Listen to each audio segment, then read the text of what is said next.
તમારા બધાનું સ્વાગત છે મારી યુટ્યુબ ચેનલ કેપી હોમ ફૂડ્સમાં.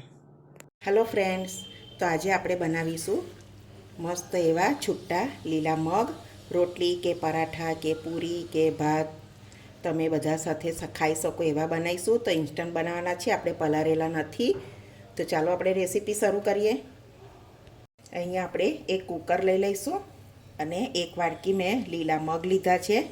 આમને કુકરમાં આપણે નાખી અને ધોઈ લઈશું.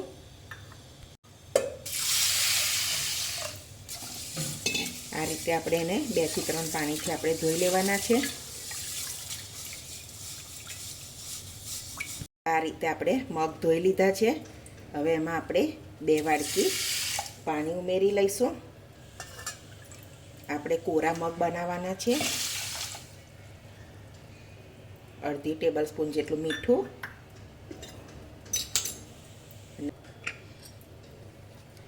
કુકરનું ઢાંકણ બંધ કરી અને આપણે એને 4 થી 5 વિસલ કરી લઈશું.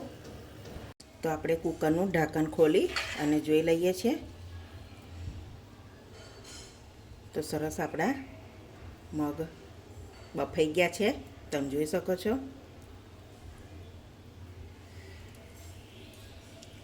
તો જાડા તળિયાવાળી આપણે કઢાઈ લઈ લીધી છે અને 1 ટેબલ સ્પૂન જેટલું તેલ સરસ ગરમ થઈ જવા દઈશું. તો સરસ ગરમ થઈ ગયું છે તેલ. 1 ચમચી જીરું લઈ લઈશું.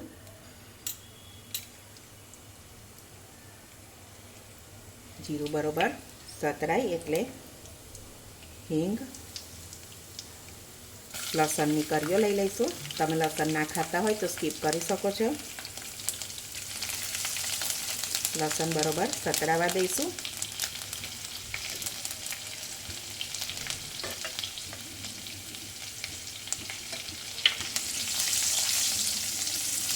થોડું લસણ બ્રાઉન જેવું થાય એટલે આપણે 2 મરચાં ઉમેરી દઈશું. મરચાં તમારા ટેસ્ટ પ્રમાણે લેવાના.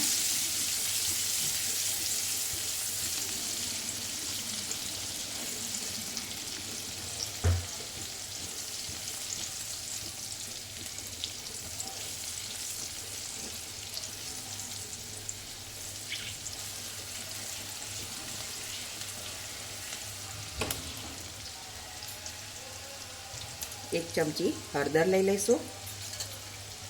1 ચમચી લાલ મરચું, 1 ચમચી ધાણા જીરું બરાબર મિક્સ કરી અને મગને ઉમેરી લઈશું આપણે અંદર.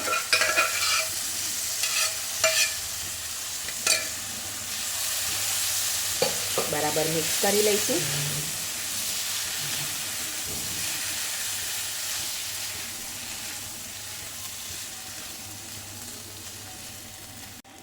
સ્વાદ પ્રમાણે મીઠું મગમાં ઉમેર્યું હતું એટલે જોઈને ઉમેરવાનું.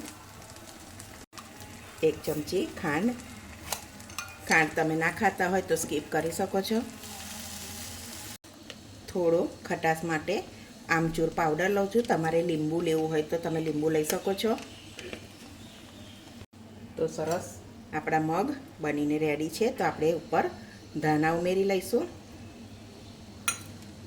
તો તમે જોઈ શકો છો છૂટા એટલા સરસ થયા છે. જુઓ, એકદમ ઇન્સ્ટન્ટ બનાવ્યા છે, નથી પલાળી રાખ્યા આપણે.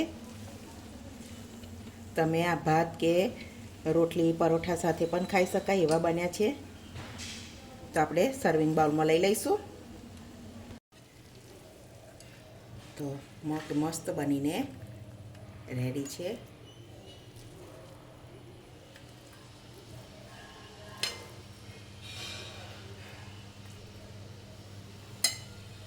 તો તમે જોઈ શકો છો આપણા સરસ છૂટા એવા મગ બનીને રેડી છે. તો તમે ચોક્કસથી એકવાર આવી રીતે જરૂરથી ટ્રાય કરજો. તો જો મારી આજની રેસીપી તમને ગમી હોય તો વિડીયોને લાઈક કરજો અને મારી ચેનલને સબસ્ક્રાઈબ કરજો. તમારા ફેમિલીમાં શેર કરજો. તો હવે મળીશું એક નવી રેસીપીમાં. ત્યાં સુધી બધાને જય સ્વામિનારાયણ.